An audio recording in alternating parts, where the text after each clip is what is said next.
আপনারা যদি নিজেদের মধ্যে ভেদাভেদ ভুলে একসাথে কাজ না করতে পারেন, নিজেরা যদি কাদা ছোড়াছুড়ি করেন।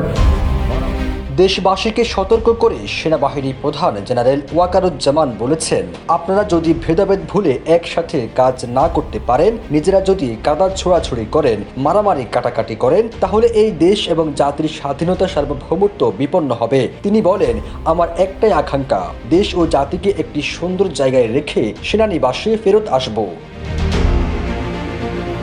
দেশের আইন শৃঙ্খলা নিয়ে সেনাপ্রধান বলেন, আজকে পুলিশ সদস্য কাজ করছে না, এর বড় কারণ অনেকের বিরুদ্ধে মামলা, অনেকে জেলে। র্যাব, বিজিবি, ডিজিএফআই, এনএসআই আতঙ্কিত।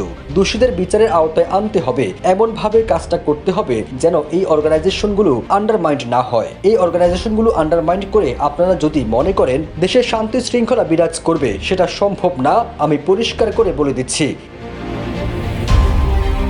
2009 সালে বিডিআর বিদ্রোহ নিয়ে সেনাপ্রধান বলেন, একটা জিনিস আমাদের সবাইকে মনে রাখতে হবে, RICL TMX, যুগের পর যুগ স্থাপনা থাকে মজবুত।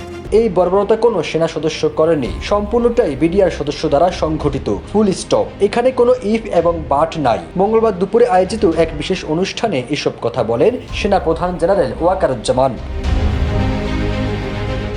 সেনাপ্রধান বলেন, 2009 সালে 57 জন চৌকস অফিসারকে, শুধু তাই নয়, আমরা কিছু পরিবারের সদস্যকে হারিয়েছি। আমি এই বর্বরতার চাক্ষুষ সাক্ষী। একটা জিনিস আমাদের সবসময় মনে রাখতে হবে, এই বর্বরতার কোনো সেনা সদস্য করেনি। এই যে বিচারিক কার্যক্রম এতদিন ধরে হয়েছে, 16 বছর 17 বছর ধরে যারা জেলে আছে, যারা সাজাপ্রাপ্ত, সেই বিচারিক প্রক্রিয়া ব্যাহত হবে।